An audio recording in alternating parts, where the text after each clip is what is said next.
নমস্কাৰ জনাইছোঁ সকলোকে মোৰ অন্য এটি নতুন ভিডিঅ'লৈ আপোনালোক সকলোকে স্বাগতম জনাইছোঁ। ইফালে ৰাতিপুৱাৰ পৰা মই ভিডিঅ'টো আৰম্ভ কৰিছোঁ। জুইত ভাতটো বহাই লৈছোঁ আৰু আনফালে মই চাহটো গেছত বহাই লৈছোঁ। এয়া উতলি আছে চাওকচোন। আৰু এইফালে আইতাই চাহ খাই আছে, মই চাহটো নমাই দিলোঁ আৰু জুইত মাটি দালি বহাই লৈছোঁ।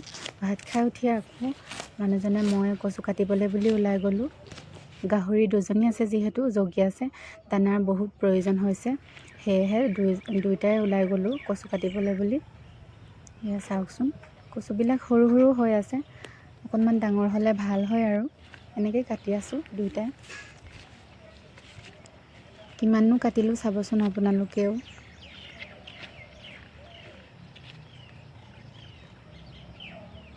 আপোনালোকে মোৰ ভিডিঅ'সমূহ চাই ভাল পালে লাইক কমেণ্ট আৰু ছাবস্ক্ৰাইব কৰিবলৈ নাপাহৰিব।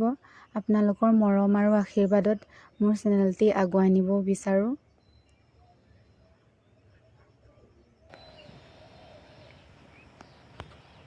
শেষৰলৈকে চাই যাবচোন ভিডিঅ'টো। মানুহজনে নাকাটো বুলি কৈছিলে, কিন্তু মই ক'লোঁ ব'লা কাটোগৈ, যিহেতু দানা নাই সেইকাৰণে ভাবিলোঁ কচু কাটি আনি পিনে দানাকে বনাওঁ আজি। এয়া কাটি আছোঁ আৰু দুয়োটাই এনেকৈ। মানুহজনক ইমানকৈ দেখুওৱা নাই আৰু। এয়া আমি ইমানখিনি কচু কাটিলোঁ চাওকচোন, আৰু এইখিনি নি পিনে বনামগৈ আমি এতিয়া। চাওকচোন আমাৰ দিছৈ নদীৰ পৰিৱেশটো, ৰাতিপুৱাৰ পৰিৱেশটো ইমান ভাল লাগিছে চাওকচোন দেখিবলৈ। বহুত পানী হৈ গ'ল চাওকচোন, পানীটো ডাঙৰ হৈ গ'ল আৰু পানী অহাৰ লগে লগে মেটেকাও আহি গ'ল চাওকচোন। আগতে কিন্তু মেটেকা নাছিলে ইমান, এতিয়া বহুত হৈ গ'ল। ইফালে জাল চাই আছে নাৱত আৰু ইফালে ভুৱতো চাই আছে। মাছ বহুত আছে দিছৈ নদীত। কেইদিনমানৰ আগতে গেছ হৈ গৈছিলে, গেছ হোৱাৰ কাৰণে বহুত মাছ উজান উঠিছিলে।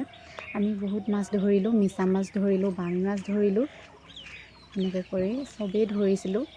এয়া চাওকচোন ভুৱতো চাই আছে জাল। আমাৰো জাল পাতি থৈছে, কিন্তু চোৱাগৈ নাই।